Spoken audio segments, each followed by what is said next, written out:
So now we've got our strip here, and I'm going to bring in a wire. This is one of the connector wires, so it's going to connect your two LED strips. And on the very end of it, if we can get the camera to focus there, see how I've left about between 1/8 and 1/4 of an inch of wire? That's going to help me position the wire on the LED strip so that I don't burn the copper. Now, when you guys do this in class, you'll have these things called helping hands. They're like clamps, and they'll hold everything in place for you. So when you solder, you hold one hand with your solder, and the other hand holds your soldering iron so that you don't get burned. Okay.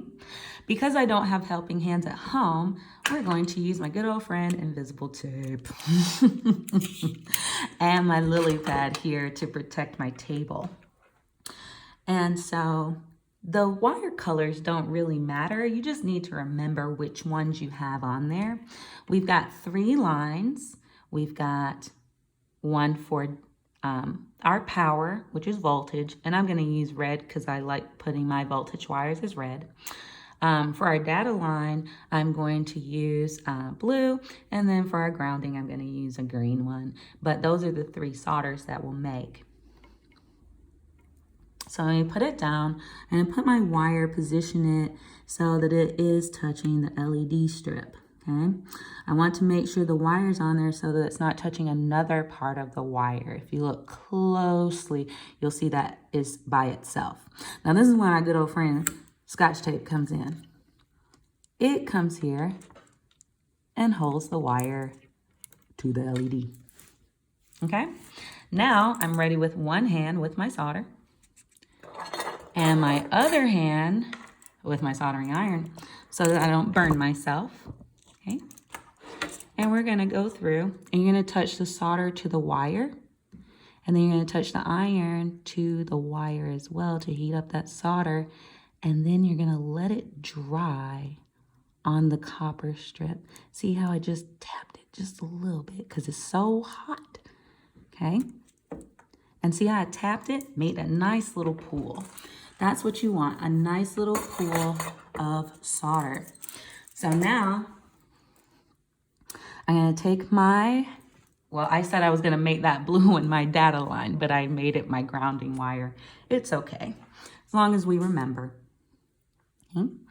And so this next one, I'm going to position my wire. Now this is a little bit longer than I want it to be, so I'm just going to trim that off with a wire cutters or scissors, up to you. And then I'm going to position my wire on the copper tape one more time, okay? Making sure that it's not touching the other solder that I just did, and making sure it's not touching the one that's next to it. My good old friend Scotch tape is going to come back into this building and hold down the red wire nicely on the copper tape. And that copper tape simulates, serves as a copper wire. It's got just enough copper in it to make it conductive, but it's very sensitive. So here I am again, I'm touching my solder to the wire and my iron to the wire and the solder to get it to get on there and pull, nice little pull. Now you see here, I've made a little bit of mistake, okay? Those are touching. I'm going to clean those up, okay, after I finish all of this. And then I'm going to do my green wire here. Again, my good old friend Scotch tape. Okay. Making sure it keeps the wire down. Okay. And then I'm going to solder that one. And you're going to repeat this with your other strip, okay? And this is the end that hooks into your nano. And then this is the end that you're going to solder to these wires, okay?